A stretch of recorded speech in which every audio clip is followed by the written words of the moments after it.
கர்த்தருடைய பரிசுத்த நாமத்திற்கு ஸ்தோத்திரம். ஜெபத்தோட ஆரம்பிக்கலாம். கர்த்தாவே, எங்கே 2-3 பேர்கள் சேர்ந்து உமது நாமத்தை துதிக்கின்றார்களோ அவர்கள் மத்தியில் வருவேன் என்று வாக்களித்த நல்ல தகப்பனே, இதோ இன்று நாங்கள் பார்க்க போகின்ற அந்த வேதாகமத்தில் உள்ள பெண்ணை பற்றி பார்க்கும்பொழுது பரிசுத்த ஆவியானவர் தாமே எங்களோடு இருந்து அந்த பெண்ணை பற்றி நல்ல கருத்துக்களை நாங்கள் அறிந்து கொள்ளவும் அதை பின்பற்றவும் எங்கள் வாழ்க்கையிலே பிரயோஜனப்படுத்தவும் நீர் எங்களை வழிநடத்தி அருளும் ஆண்டவரே. அனைத்தும் உம்முடைய பாதப்படியிலே வைக்கிறேன் ஏசப்பா. இயேசுவின் மூலம் ஜெபம் கேளும் பிதாவே, ஆமேன். எல்லாம் நல்லா இருக்கீங்களா? சந்தோஷமாக இருக்கீங்களா? 8:30 ஆயிடுச்சு. கரெக்டாக டிவி முன்னாடி வந்துட்டிங்களா? அப்படி டிவியில் பார்க்க முடியாதவங்க அந்த யூடியூப் லிங்க் அனுப்புகிறோம்ல, அது கூட உங்களுக்கு எப்போ டைம் ஃப்ரீயாக இருக்கோ அப்போது நீங்கள் பார்த்துக்கலாம். இன்றைக்கி பார்க்க போகிறது யோபினுடைய மனைவி. நீங்கள் எடுத்துக்கொள்ள வேண்டிய அதிகாரம் யோபு 2வது அதிகாரம் வசனம் 9, 9-10. யோபு 2 வசனம் 9-10. அப்பொழுது அவன் மனைவி அவனை பார்த்து, நீர் இன்னும் உம்முடைய உத்தமத்தில் உறுதியாய் நிற்கிறீரோ? தேவனை தூஷித்து ஜீவனை விடும் என்றாள். அதற்கு அவன், நீ பைத்தியக்காரி, பேசுகிறது போல பேசுகிறாய். தேவன் கையிலே நன்மையை பெற்ற நாம் தீமையை பெற வேண்டாமோ என்றான். இவைகள் எல்லாவற்றிலும் யோபு தன் உதடுகளினால் பாவம் செய்யவில்லை. இப்போ இந்த யோபினுடைய மனைவி பற்றி தான் நம்ம இன்னைக்கு பார்க்க போகிறோம். அவர்களுடைய பெயர் வேதாகமத்தில் குறிக்கப்பட்டுள்ள. இங்கே பார்த்தீங்கன்னா, இதை பார்ப்பதற்கு முன்பதாக ஒரு சிறிய சம்பவம். இப்போ நான் இது ஒரு இதில் படித்த அந்த சம்பவத்தை. ஒரு கணவனும் மனைவியும் வாக்கிங் போகிறாங்க. வாக்கிங் போயிட்டு அவங்க வர்றப்போ மழை வர ஆரம்பிச்சிடுது. அப்போ அவங்க வீடை போய் சேரணுன்னா அந்த ஒரு கயிற்று பாலம் ஒன்று இருக்குது. ஸோ மழை, அதுக்கப்புறமா இடி மின்னல் அப்படி ஆரம்பித்த உடனே அந்த கணவன் என்ன பண்ணுறாரு, வேகமாக கயிற்று பாலத்தை கடந்து இக்கரைக்கு வந்துடுறாரு. ஆனால் மனைவி என்ன பண்ணுறாங்கன்னா, அவங்க பாதி தூரம்தான் வந்திருக்காங்க. அப்போ இருட்டாக வேற இருக்கிறதுனால அவங்களுடைய கணவன் எங்கே நிற்கிறாருன்றது அவங்களுக்கு தெரியல. கூப்பிட்டு பார்க்குறாங்க. ஆனால் அவங்க கணவர்கிட்டேருந்து எந்த பதிலும் வரவே இல்லை. அதுக்கப்புறமா அவங்க யூஸ்வலாக லேடிஸ் என்ன பண்ணுவோம், ஹஸ்பண்ட் ஏதாவது ஹெல்ப் பண்ணலனாலோ இல்லை எந்த காரியம் தாமதமாக செஞ்சாலோ நம்ம திட்ட ஆரம்பிச்சிடுறோம்ல. அதே மாதிரி இவங்களும் என்ன பண்ணாங்கன்னா, மனசில் அவங்கள திட்டிக்கிட்டே, கூப்பிட்டா கூட வரவே இல்லை பாரு, அப்பா நம்ம மேலே அக்கறை இல்லை, பாசம் இல்லை அப்படின்னு நினச்சிட்டே அவங்க அந்த கயிற்று பாலத்தை கடந்து வர்றாங்க. அதுக்கப்புறமா ஒரு வழியை கடந்து இன்னொரு அக்கறைக்கு வந்துடுறாங்க. அங்கே பார்த்தா அவருடைய அந்த மின்னல் அடிக்கும் பாருங்களேன். அந்த வெளிச்சத்தில் அவங்க கணவனை பார்க்கும் பொழுது அவர் தன் வாயில் அந்த கயிற்று பாலம் இருக்குது பாருங்கள், அந்த கயிற்றை அது அருந்து விழுந்துடுச்சு. அதை கையால் தாங்கி பிடித்து கொண்டிருக்கிறார். வாயில் நல்லா டைட்டாக இழுத்து பிடிச்சிட்ருக்காரு. அதனால தான் தன்னுடைய மனைவி எளிதாக அந்த கயிற்று பாலத்தை கடந்து வர முடிந்தது. ஏன்னா அருந்து போன அந்த கயிற்று பாலத்தை தன்னுடைய வாயிலும் தன்னுடைய கையிலும் உறுதியாக பற்றி கொண்டு நின்றுட்டுருக்காரு. அதை பார்த்து அவங்க மனைவிக்கு மிகவும் வேதனையாக இருக்கும், கண்ணீராகவும் இருக்கும். அதுக்கப்புறமா அவங்க உடனே அவருடைய கணவன் சொல்கிறாரு, எந்த ஒரு காரியத்திலும் நீ எப்படி இருக்கணும்னாக்கா, தனியாக செய்ய கற்றுக்கணும், தைரியமாக இருக்க கற்றுக்கணும், என்னால் முடியும். அதனால தான் நான் நீ கூப்பிட்றப்போ இதை தாங்கி பிடித்து கொண்டதுனால நான் எந்த ரிப்ளையும் பண்ணலை. நம்மளுக்காக ஒருத்தர் கூட இருக்காங்க, நம்மளுக்காக ஒருத்தர் துணையாக இருக்காங்க அப்படின்னு நம்ம நினச்சோன்னாக்கா எந்த ஒரு விஷயமும் பார்த்திங்கன்னா பலவீனப்பட்டு போயிடுவோம். எந்த ஒரு காரியத்தையும் நம்ம வேகமாக செய்யவே மாட்டோம், சோர்ந்து காணப்படுவோம். அதனால் அவர் கணவர் அவங்க மனைவி கிட்ட இதை சொன்னாங்க. அப்போ அவங்க மனைவி சிரிச்சுட்டே சொன்னாங்க, இல்லை எனக்காக தான் நீங்கள் இருக்கீங்களே, நீங்கள் பார்த்துக்க மாட்டிங்களா அப்படின்னு சொல்கிறாங்க. இதுதான் ஒரு நடந்த சம்பவம். இப்போ இந்த யோபுவையும் யோபு மனைவியும் பார்த்திங்கன்னா இங்கே கொஞ்சம் வித்தியாசமாக இருக்கும். இந்த இடத்துல பார்த்திங்கன்னா மனைவி வேறு மாதிரி செயல்படுவாங்க. எல்லாருக்கும் யோபுவோட கதை தெரியும். அதை ஷார்ட்டாக சொல்லிடுறேன். யோபு வந்து அந்த 1வது அதிகாரம் எடுத்து பார்த்தீங்கன்னாக்கா, அவன் எப்படி இருந்தான்னாக்கா, உத்தமனாக இருந்தான், சன்மார்க்கனாக இருந்தான், தேவனுக்கு பயந்து பொல்லாப்புக்கு விலகி நடப்பவனாக காணப்பட்டான். இது யார் இந்த சாட்சி தருதுன்னா, கர்த்தராகிய இயேசு கிறிஸ்து யோபுவை பார்த்து தருகிறார். இப்படி உயர்ந்த குணங்களை கொண்ட அந்த யோபுவினுடைய மனைவி பற்றி தான் நம்ம இன்னைக்கு பார்க்க போகிறோம். 2வது பார்த்திங்கன்னா, செல்வாக்குகள் நிறைந்து காணப்பட்டான். அப்போது அந்த காலத்துலலாம் இப்போ செல்வாக்கு ஒருத்தர் வந்து நல்லா வந்து பணக்காரராக இருக்காங்க அப்படின்னாக்கா எதை வச்சு சொல்லுவாங்கன்னா, அவங்கக்கிட்ட இருக்கிற கால் நடைகளை பார்த்து சொல்லுவாங்க. அப்போ அவர்கிட்ட எவ்வளோ இருந்ததுன்னா 7000 ஆடுகள், 3000 ஒட்டகங்கள், 500 ஏர் மாடுகள், 500 கழுதைகள். அப்போ வந்து யோபுவின் மனைவி வந்து இப்படிப்பட்ட செல்வாக்குள்ள கணவனை பெற்றிருந்தாள். அது எவ்வளோ பெரிய பாக்கியம் இல்லை? ஏன்னா நல்ல நற்குணங்கள் நிறைந்தவனாக காணப்பட்டான், செல்வாக்குகள் நிறைந்தவனாக காணப்பட்டான். அதுக்கப்புறமா அதில் மட்டும் இல்லை, இவங்களுக்கு வந்து குழந்தை ஆசீர்வாதமும் கர்த்தர் தந்திருந்தார். அப்படின்னா 7 ஆண் பிள்ளைகள், 3 பெண் பிள்ளைகள் இருந்தாங்க. ஸோ அதுலேயும் கர்த்தர் வந்து ஆசீர்வதித்தார் அவர்களை. அதுக்கப்புறமா வந்து இப்படி இருக்கிற அந்த யோபு வந்து சாத்தான் வந்து ஒரு நாள் என்ன பண்ணுறாரு, தேவபுத்திரரோட சந்நிதியில், கர்த்தரின் சந்நிதியில் என்ன பண்ணுவான்னா, சாத்தான் வந்து அவங்க நடுவில் நிற்பான். அப்போ வந்து யோபுவை குறித்து தேவன் கொடுத்த சாட்சியை பார்த்து அவன் என்ன சொல்லுவான்னா, நீங்கள் வந்து அவனை எல்லா விதத்துலேயும் ஆசீர்வதித்து வச்சிருக்கிறீங்க, அதனால தான் அவன் எப்பவுமே உங்களை வந்து துதித்து கொண்டு உங்களை ஸ்தோத்திரித்து கொண்டு உங்களுக்கு உண்மையாகவும் நடக்கிறான். நீங்கள் அவனுக்கு இருக்கிற எல்லா வசதிகளையும் ஆசீர்வாதங்களையும் பறித்து கொண்டா கண்டிப்பாக அவன் வந்து தூஷிப்பான் அப்படின்னு. கர்த்தர் என்ன சொல்கிறாரு, சரி நீ உனக்கு பிரியமானதை நீ செய்யின்னு வந்து சாத்தானே அனுமதிக்கிறாரு. இவர் என்ன பண்ணுறான்னா, ஒரே நாளில் அவனுடைய கால்நடைகள், அவனுடைய செல்வம், எல்லாமே என்ன செல்வாக்கு என்னெல்லாம் இருந்ததோ ப்ளஸ் அவனுடைய குழந்தைகளையும் 7 புத்திரர் 3 பெண் பிள்ளை எல்லாத்தையும் ஒரே நாளில் இழந்துடுறான். இழந்துட்ட உடனே அந்த நேரத்துலையும் வந்து அவன் வந்து கர்த்தரை தூஷிக்கவே இல்லை. யோபு 1 அதிகாரம் 20-21 கூறியிருக்கிறது போல், கர்த்தர் கொடுத்தார், கர்த்தர் எடுத்தார், கர்த்தருடைய நாமத்துக்கு ஸ்தோத்திரம் அப்படின்னு சொல்லுவான். இப்போ உங்களை நீங்கள் யோசித்து பாருங்கள், நம்ம எல்லாத்தையும் இழந்து ஒரு இழப்பின் மத்தியில் இருக்கிறப்போ நம்ம கர்த்தரை வந்து கேள்வி கேட்குறோமா, இல்லை அவரை ஸ்தோத்தரிக்கிறோமா? யோபுவை போல கர்த்தர் கொடுத்தார், கர்த்தர் எடுத்துக்கொண்டான்ற அந்த மனநிலையில் நம்ம இருக்கிறோமா? அந்த இல்லை கர்த்தர் வந்து ஏன் இப்படி செஞ்சார் அப்படின்னு நம்ம கேள்விகளால் அவரை தொலைத்து கொண்டிருக்கிறோமா? இதை வந்து நம்ம நிதானித்து ஆராய்ந்து பார்க்க வேண்டும். அதுக்கப்புறம் பார்த்திங்கன்னா, திருப்பி சாத்தான் வரான். நீங்கள் வந்து அவனை தொட்டா அப்படின்னா அவனுக்கு சரீரத்தில் எந்த ஒரு நோயோ இல்லை உபத்திரங்களோ கொடுத்தா கண்டிப்பாக அவன் வந்து உம்மை விட்டு விலகிடுவான் அப்படின்னா. அப்போ கர்த்தர் சொல்லுவார், நீ வந்து அவன் பாருங்க, யோபு 2வது அதிகாரம் 4-5வது வசனம், அவன் எலும்பும் மாம்சமும் ஆகிய சரீரத்தை நீர் தொடுவீரானால் அவன் உமது முகத்துக்கு எதிராக தூஷிப்பான். அப்போ யோபு கர்த்தர் சொல்கிறாரு, அவனுடைய பிராணனை மாத்திரம் தப்ப விடு, மற்ற நீ என்ன வேணால் அவனை பண்ணிக்கோ, ஆனால் அவனுடைய உயிர் மேலே மட்டும் கை வைக்காத அப்படின்னு சொல்லுவார். அப்போ வந்து உடனே யோபுக்கு வந்து கொடிய பருக்களால் உடம்பு முழுக்க வேதனைப்பட்டு ஒரு ஓட்டை எடுத்து அதை சுரண்டி கொண்டிருப்பான். இப்போ இந்த நேரத்தில் தான் அவனுடைய மனைவி அவன் கஷ்டப்படுவதை பார்த்து, இப்போது மனைவி என்ன பண்ணுவாங்க, கணவன் கஷ்டப்பட்டாக்கா அவங்களுக்கு உறுதுணையாக இருப்பாங்க, அவங்களுக்கு ஆறுதல் சொல்லுவாங்க, அவங்களோட சேர்ந்து அவங்க படுகின்ற அந்த கஷ்டத்தில் ஒத்தாசையாக இருப்பாங்க. ஆனால் யோபுவோட மனைவி என்ன சொல்லுவாங்கன்னா, அதுதான் நம்ம இப்போ பார்த்தோம். யோபு 2வது அதிகாரம் 9வது வசனத்தில், நீர் இன்னும் உத்தமத்தில் உறுதியாய் நிற்கிறீரோ, தேவனை தூஷித்து ஜீவனை விடும் என்றாள்.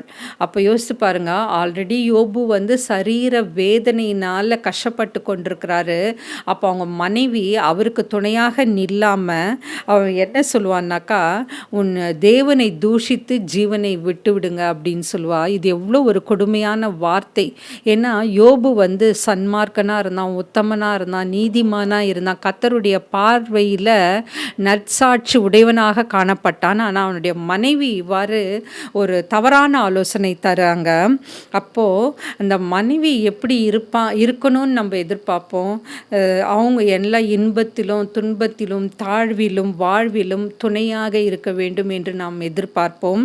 அதுக்கப்புறமா அவங்க கஷ்டப்படுறப்போ கணவனை தாங்கணும். அதுக்கப்புறமா அந்த மனைவி கர்த்தரால் கொடுக்கப்பட்டவள், அந்த துன்பத்தில் தாங்குகின்றவளாக துணையாக நிற்கின்றவளாக இருக்க வேண்டும். நமக்கு கர்த்தரால் கொடுக்கப்பட்டவள் அப்படி தான் நம் கணவன் நினைப்பாங்க. அதுக்கப்புறமா ஆனால் இவை என்ன பண்ணுறான்னா அந்த வார்த்தையாலே தன்னுடைய கணவனை வேதனைப்படுத்துகிறாள். அது எவ்வளோ ஒரு வேதனையாக இருக்கும். நீங்கள் கூட எத்தனையோ சந்தர்ப்பங்களில் எவ்வளவோ கஷ்டங்கள் அனுபவிச்சிருக்கலாம். நான் நிறைய வீட்டில் கேள்விப்பட்டிருப்பேன். ஒரு சிலர் சொல்லுவாங்க, நான் கஷ்டப்பட்டு இந்த வீட்டை கட்டினேன், ஆனால் என்னுடைய மனைவி ஃபஸ்ட்டெல்லாம் எனக்கு எந்த ஹெல்ப்பும் பண்ணல, கடைசியில் தான் எனக்கு ஹெல்ப் பண்ணாங்க அப்படின்னு சொல்லி கேள்விப்பட்டிருக்கேன். அதுக்கப்புறமா எவ்வளோ பேர் ஜாபை இழந்து இருப்பாங்க. கணவன் நல்ல வேலை செஞ்சிட்ருப்பாங்க, திடீர்னு இப்போ ஐடி ஃபீல்ட்லலாம் பார்த்திங்கன்னா அவங்க ஜாப் இழக்க நேரிடும். அப்போ சிலர் பார்த்திங்கன்னா தன்னுடைய கணவனை விட்டு தூரம் போயிடுவாங்க. அவங்க அதாங்க யோபு சொல்லுவான் பாருங்கள், கர்த்தர் நன்மை தரப்பெல்லாம் நம்ம அனுபவித்தோம்ல, அப்போ இந்த துன்பத்தையும் நம்ம அனுபவிக்கணும் அப்படின்வார். அதே தான் கணவன் மனைவிக்கும். மனைவி கணவன் நல்லா சம்பாரித்து உங்களை நல்லா கவனித்து உங்களை நல்லா வச்சுருக்கிறப்ப சந்தோஷமாக இருந்தீங்கல்ல, ஆனால் அவங்க எல்லாத்தையும் இழந்து நடுத்தருவில் நிற்கிறப்போ அவங்கள விட்டுட்டு போயிடணும்னு நினைக்கிறீங்க. இல்லை வேறு ஒருவரோடு உறவு வைத்து கொண்டு ஒரு எக்ஸ்ட்ரா மேரிட்டல் அஃபேர்னு சொல்லுவோம்ல, அப்படின்னா கல்யாணத்திற்கு வெளியான ஒரு உறவு வைத்துக்கொள்வது, அந்த திருமண பந்தத்திலிருந்து வேறு ஒரு உறவு, அதெல்லாம் எவ்வளோ ஒரு தவறான காரியம். அதை நம்ம புரிந்து கொள்ள வேண்டும். நம்ம கணவன் மனைவியாக வாழும்பொழுது 2 பேரும் ஒருத்தருக்கு ஒருத்தர் உறுதுணையாக வாழ கற்றுக்கொள்ள வேண்டும். அதுக்கப்புறமா சோதனை நடக்கிறப்போ நம்ம உத்தமமாய் அவர்களுக்கு உறுதுணையாக உதவி செய்கிறவர்களாக இருக்க வேண்டும். ஆனால் அவங்கள கீழே தள்ளி வார்த்தைகளாலும் நம்மளுடைய செயல்களாலும் அவர்களை காலால் மிதிப்பது ரொம்ப கொடுமையான காரியம். அதுக்கப்புறமா ஒருத்தர் கஷ்டப்படுறப்ப தான், பாடுகள் நிறையும் பொழுது அந்த வேதனையில் இருக்கிறப்ப தான் அவங்களோட மனைவியோட உண்மையான நிலைமை வெளிப்படுகின்றது. இது நிறைய பேர் நீங்களும் அனுபவிச்சிருப்பீங்க, நீங்களும் மற்றவங்க யாராவது செஞ்சதை பார்த்துருப்பீங்க. அதுக்கப்புறமா அந்த பாடுகள் வேதனைகள் நிறைந்த அந்த நிலைமையில் கூட யோபு என்ன பண்ணான், தூஷிக்கவே இல்லை. அவன் கர்த்தருக்கு உண்மையாக இருந்தான். எப்படி பொன் நம்ம நெருப்பில் சுடும் பொழுது அது இன்னும் பிரகாசிக்கும். அதே போலியான நகைகள் நீ நெருப்பில் போட்டினா அது கருகி சாம்பல் ஆகிடும். அப்போது யோபு அந்த பொண்ணை போல பிரகாசித்தான். ஆனால் அவனுடைய மனைவி அவனுக்கு ஆப்போசிட்டாக செயல்பட்டா. நீர் தேவனை நிராகரிக்க சொல்கிறா. அது எவ்வளோ ஒரு வேதனையான ஒரு செயல்ல. இப்போ நம்ம எப்படி இருக்கிறோம் அதை யோசித்து பாருங்கள். நம்ம யோபுவின் மனைவி போல இருக்கிறோமா, இல்லை யோபுவின் கணவனுக்கு உறுதுணையாக எல்லா காரியத்திலும் அவங்களுக்கு என்ன கஷ்டமோ துன்பமோ என்ன சிக்னஸோ என்ன போராட்டமோ இருந்தால் அவங்களோட உறுதுணையாக நின்று நம்ம செயல்படுகிறோமா, அதை நம்ம கவனிக்க வேண்டும். அதுக்கப்புறமா அடுத்து பார்த்திங்கனாக்கா, அவள் என்ன பண்ணாங்கன்னா, யோபோட மனைவி, நீங்கள் கர்த்தரை தூஷித்து ஜீவனை விட்டுடுங்க அப்படின்னு சொல்கிறாங்க. ஆனால் யோபு அது அதுக்கு ஒத்துக்கவே மாட்டார். அவர் என்ன சொல்லுவார், நன்றாக நம்ம வாழ்ந்தோம், அந்த காலத்தில் கர்த்தர் எவ்வளோ நம்மளுக்கு ஆசீர்வாதத்தை தராரு இல்லை, அப்போல்லாம் நம்ம என்ன பண்ணுறோம், கர்த்தரை துதிக்கிறோம், ஸ்தோத்தரிக்கிறோம், அவருக்கு நன்றி சொல்கிறோம். ஆனால் அவள் எல்லாவற்றையும் நம்ம இழந்து நிர்கதியாக நிற்கும் பொழுது கர்த்தர் நம்மளுக்கு ஏதாவது ஒரு காரியத்தை வச்சிருப்பாரு. அதை நம்ம உணரணும். உடனே கர்த்தரை விட்டு பின்வாங்கி போயிடக்கூடாது. பேக் ஸ்லைடிங் நம்ம வாழ்க்கையில் எப்பவுமே இருக்கவே இருக்கக்கூடாது. அவருக்கு சாட்சியாக வாழ நாம் கற்றுக்கொள்ள வேண்டும். அதுக்கப்புறமா அவர் யோபு அவருடைய உத்தமத்தை விட்டு பின்வாங்கவே இல்லை. நீங்கள் இந்த காலத்தில் யோசித்து பாருங்கள், நீங்கள் எப்படி இருக்கிறீங்க? நம்மளுக்கு கஷ்டம் வர்றப்போ, நம்மளுடைய பாடுகள் நேரத்தில் கர்த்தரை விட்டு நம்ம பின்வாங்கி போகிறோமா? கணவன் மனைவியாக மனைவியாக சேர்ந்து பின்வாங்கி போகிறோமா, இல்லை கணவன் மனைவியாக சேர்ந்து அவரை ஸ்தோத்திரிக்கிறோமா, துதிக்கிறோமா? எனக்கு தெரிந்த இந்த ஊழியம் செய்கிறவங்க அவங்க வீட்டிலலாம் பார்த்திங்கன்னா அவங்களுக்கு வர சம்பளமே வந்து மிகவும் குறைவாக இருக்கும். இப்போ நம்மெல்லாம் சம்பாதிக்கிற மாதிரியெல்லாம் அவங்களுக்கு சம்பளம் வராது, குறைவாக இருக்கும். அப்போ வந்து அவங்க முழுவதுமாக கர்த்தரை சார்ந்து வாழறதுனால கர்த்தர் பார்த்திங்கன்னா அவங்க குடும்பத்தை அலாதியாக வழி நடத்துவார். அந்த குழந்தைகளோட படிப்பாக இருக்கட்டும், இல்லை திருமண வாழ்க்கையாக இருக்கட்டும், இல்லை அவங்களோட நிலைமையாக இருக்கட்டும், நல்ல செழிப்பாக வச்சுருப்பார். எனக்கு அது ரொம்ப ஆச்சரியமாக இருக்கும். ஏன்னா அவங்க கர்த்தரை சார்ந்து வாழ்கிறார்கள். அப்போ வந்து கர்த்தர் அவங்கள எப்பவுமே வந்து வெட்கப்படுத்தவே மாட்டார். அதை நம்ம உணர்ந்து நடக்க வேண்டும். அதுக்கப்புறமா பார்த்திங்கன்னா நம்ம வாழ்க்கையில் நம்ம எடுத்துக்கிட்டிங்கனாக்கா, பாடுகள் நேரத்தில் நம்ம எப்படி செயல்படுறோம்? கர்த்தரை தூஷிக்கிறோமா, இல்லை கர்த்தரோடு உறவு வைத்து கொண்டு பொறுமையாக இருக்கிறோமா? அந்த பாடுகள் நேரத்தில் தான் ஒரு மனிதனுடைய உண்மையான குணங்கள் வெளிப்படுகின்றன. அதுக்கப்புறமா வந்து யோபுவின் நிலைமை எடுத்துக்கிட்டிங்கனாக்கா, அவனுடைய மனைவி வந்து எந்த பாடுகளும் அனுபவிக்கலை. அப்படின்னா எல்லாத்தையும் இழந்தப்போ ஒரு கணவனுக்கு ஒரு இழப்புனா அது மனைவிக்கும் அது இழப்பு தான். அந்த நேரத்தில் தான் அவங்க அந்த மாதிரி ஒரு வார்த்தையை சொல்கிறாங்க. ஆனால் ஃபிசிக்கலாக பார்த்தீங்கன்னா யோபு தான் அந்த சரீர பாடுகளை அனுபவிக்கிறான். அப்போ வந்து கொடிய பருக்கள், புண்கள், மனதில் வந்து கலக்கம். அதுக்கப்புறமா வந்து ஆனாலும் அந்த சமயத்தில் அவனுடைய நண்பர்கள் கூட வந்து சொல்லுவாங்க. அப்போ கூட அவன் வந்து தன் அந்த உத்தமத்தை விட்டு பின்வாங்கவில்லை.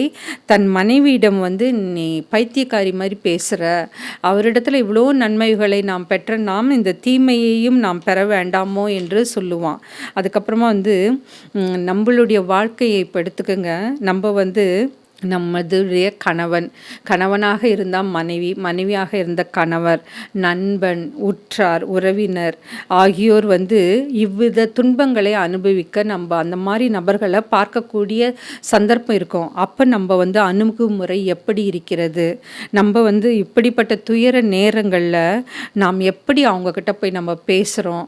அதுக்கப்புறமா வந்து எப்படி நாம் வந்து செயல்படுகின்றோம்? கர்த்தரை பற்றி அவங்கக்கிட்ட சொல்கிறோமா?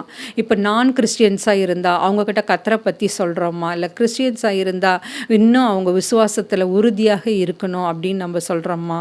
இப்போ வந்து எனக்கு ஒரு சம்பவம் ஞாபகம் வருது. நாங்கள் வேலை செய்த இடத்துல பார்த்திங்கனாக்கா ஒரு பேராசிரியர் ஒருத்தருக்கு வந்து பயங்கர பாடுகள், கஷ்டம்னா நான்லாம் அந்த இடத்துல இருந்திருந்தேன்னா ரொம்ப மனசு நொறுங்கி போயிருப்பேன், ரொம்ப உடஞ்சி போயிருப்பேன். ஆனால் அவங்க எப்படி தான் அதை தாங்கிக்கிட்டாங்கன்னு தெரில, பயங்கர போராட்டம். ஆனால் நாங்கள்லாம் அவங்கக்கிட்ட பேசுகிறப்ப சொல்லுவோம், இல்லை நீங்கள் தைரியமாக இருங்க, இதில் ஒன்றும் இல்லை. அவங்களுக்கு வந்து உறுதுணையாக இருந்தோம். ஒரு குரூப் ஆஃப் பீப்புள் வந்து அவங்களோட வந்து எல்லா போராட்டத்துலேயும் அவங்களுக்கு வந்து நாங்கள் உறுதுணையாக இருந்தோம்.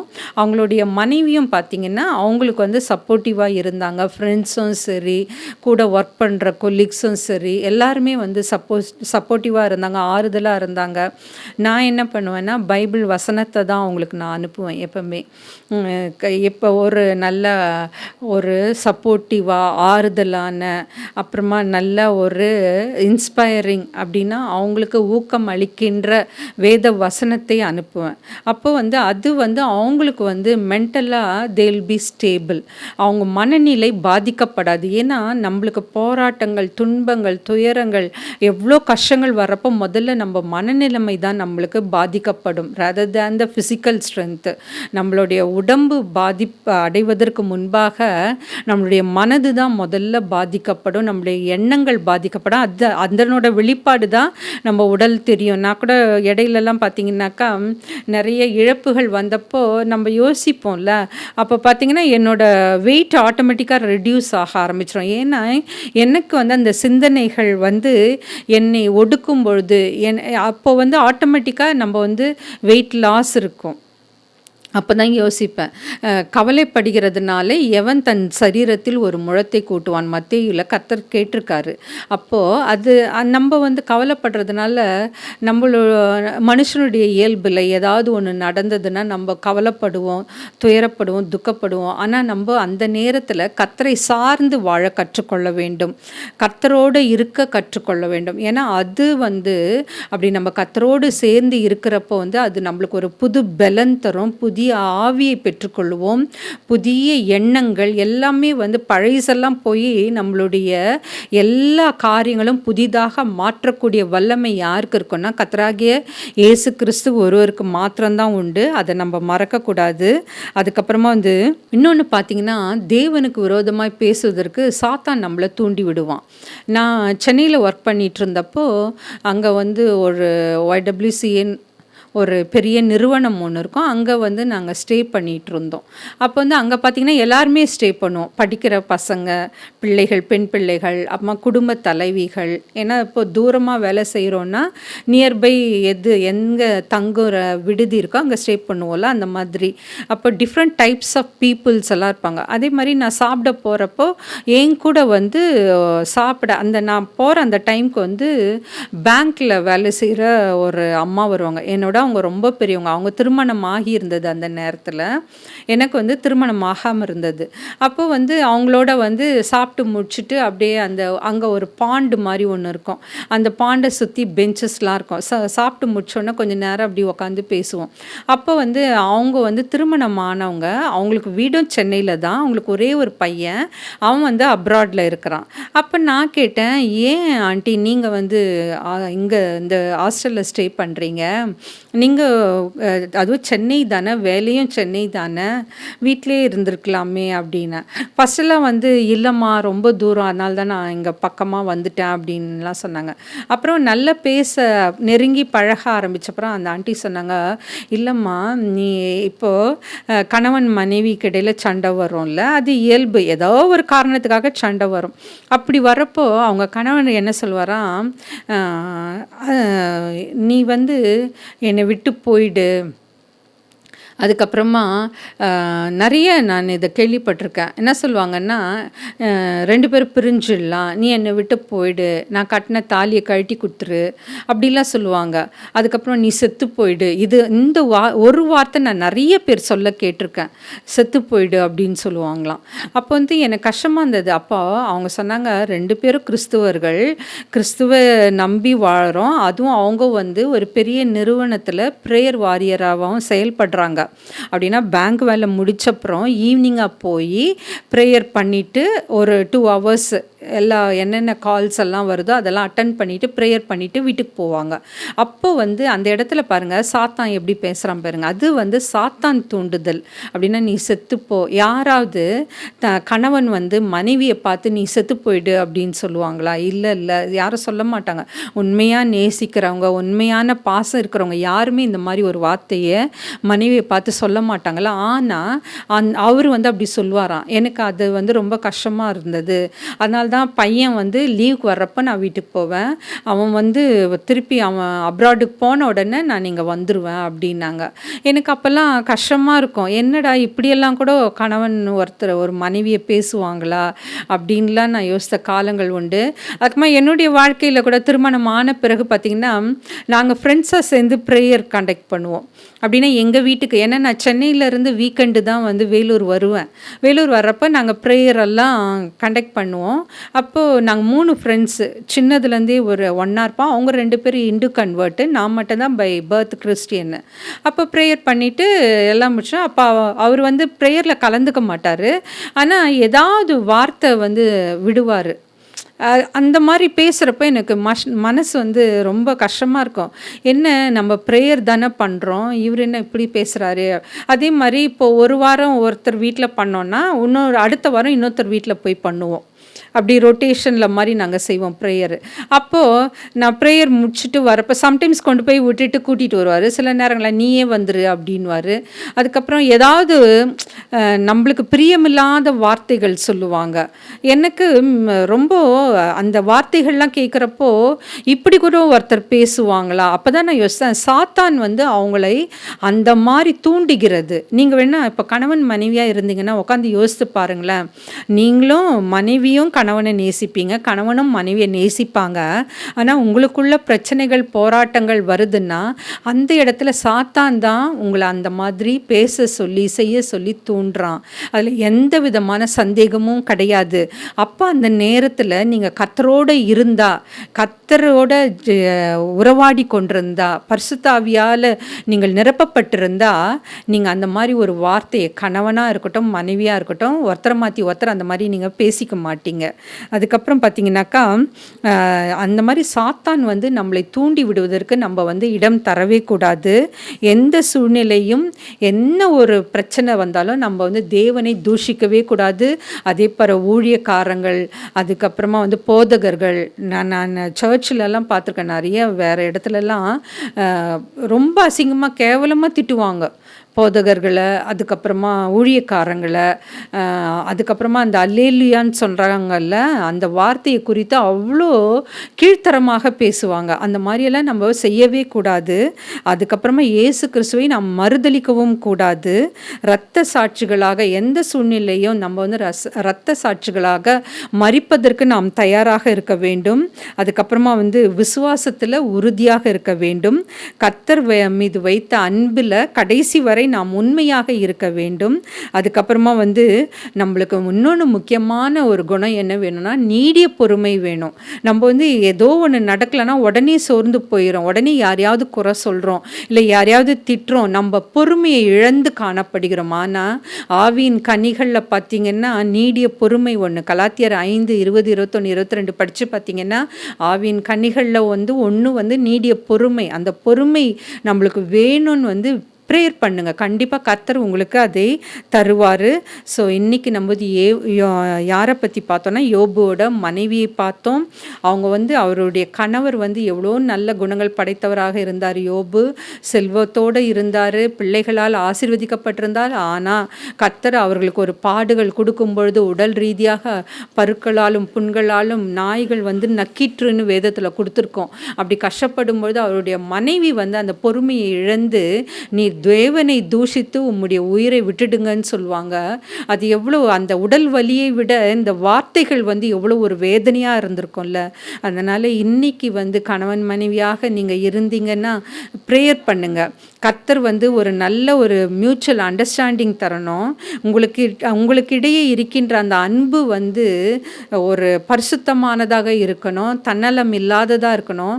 எப்பவுமே அன்கண்டிஷனல் சொல்லுவோம். எந்த விதமான எதிர்பார்ப்பும் இல்லாத ஒரு அன்பும் ஒரு பாசமும் நிறைந்ததாக நீங்கள் காணப்பட வேண்டும். கர்த்தருக்காக ஒற்றுமையாக நல்ல ஒரே சிந்தனை உடையவர்களாக கர்த்தர் நம்மளுக்கு ஒரு துணையை கொடுத்துருக்காருனாக்கா அந்த நம்ம கஷ்டப்படுற நேரத்தில் அந்த துணை வந்து நம்மளை தாங்குவாங்க அப்படின்ற ஒரு எண்ணத்தில் தான் கர்த்தர் நம்மளுக்கு ஒரு துணையை கொடுக்கார். எப்படி ஆதாமுக்கு ஏவாளை ஏற்படுத்தினார், ஏன்னா தனிமை வந்து மிகவும் கொடுமையானதுன்னு ஏற்படுத்தினார். அதே மாதிரி தான் கணவன் மனைவி அந்த உறவை வந்து கர்த்தரால் ஏற்படுத்தப்பட்ட ஒரு உறவு. அதில் விரிசல் வராமல் நம்ம பார்த்து கொள்ள வேண்டும். எல்லாத்திலும் விசுவாசத்திலும் சரி, அன்பிலும் சரி, எல்லா சுகத்திலும் சரி, துக்கத்திலும் சரி, இழப்பிலும் சரி, துன்பத்திலும் சரி, வாழ்விலும் சரி, நம்ம உறுதியாக விசுவாசத்தில் உறுதியாக கர்த்தரை பற்றி கொண்டு நம்ம வாழ கற்றுக்கொள்ள வேண்டும். இப்போ நம்ம ஜெபிக்கலாம். ஸ்தோத்திரம் ஆண்டவரே, ஸ்தோத்திரம் கர்த்தாவே. கர்த்தாவே, எங்கே 2-3 பேர்கள் சேர்ந்து முது நாமத்தை துதிக்கின்றார்களோ அவர்கள் மத்தியில் வருவேன் என்று வாக்களித்த நல்ல தகப்பனே, ஏசப்பா இந்த அருமையான வேலைக்காக கொடான கொடி ஸ்தோத்திரம் கர்த்தாவே. யோபுவினுடைய மனைவியை பற்றி இப்பொழுது பார்த்தோம் ஆண்டவரே. அவர்கள் தன் கணவன் படும் அந்த வேதனையில் ஏசப்பா அவர்கள் நீ தூஷித்து உம்முடைய ஜீவனை விட்டுவிடு என்று கூறுகிறார்கள் கர்த்தாவே. ஏசப்பா, உம்முடைய கைகளால் நாங்கள் நன்மைகளை நிறைய அனுபவித்திருக்கிறோம் ஆண்டவரே. அதே போல துன்பம் வந்தாலும் அதை தாங்கிக் கொள்ளவும் அந்த போராட்டத்தில் ஜெயிக்கவும் எங்களுக்கு நல்ல மனப்பக்குவத்தையும் உறுதியையும் தைரியத்தையும் தாரும் கர்த்தாவே. நீர் எப்படி உலகத்தை ஜெயித்தீரோ அதே போல நாங்களும் எல்லா காரியங்களிலும் ஜெயிக்கும் வண்ணமாக எங்களுக்கு சரீரத்திலும் மனதளவிலும் ஏசப்பா நாங்கள் உம்மை தேடி உம்மை சார்ந்து வாழ எங்களுக்கு நல்ல ஒரு தைரியத்தை தாரும் கர்த்தாவே. இந்த செய்தியை கேட்டுக்கொண்டிருக்கிற பெண்களை நீர் ஆசீர்வதித்தருளும் கர்த்தாவே. கத்தாவே. ஆண்களையும் நீர் ஆசீர்வதித்தருளும். யாராக இருந்தாலும் ஏசப்பா அவர்களுக்கு நல்ல சுகத்தையும் பலத்தையும் தாரும் கத்தாவே. நோயின் பிடிகளால் கஷ்டப்பட்டிருந்தாலும் அந்த நோயிலிருந்து விடுதலையை தாரும் கத்தாவே. உம்மை சார்ந்து வாழ ஏசப்பா எப்பேற்பட்ட எவ்வளோ பெரிய போராட்டம் வந்தாலும் உம்மையே சார்ந்து வாழ அவர்களுக்கு ஒரு கிருபையை தாரும் கத்தாவே. அனைத்தையும் உடைய பாதப்படியிலே வைக்கிறேன் ஆண்டவரே. இயேசு மூல ஜெபம் கேளும் பிதாவே. ஆமென்.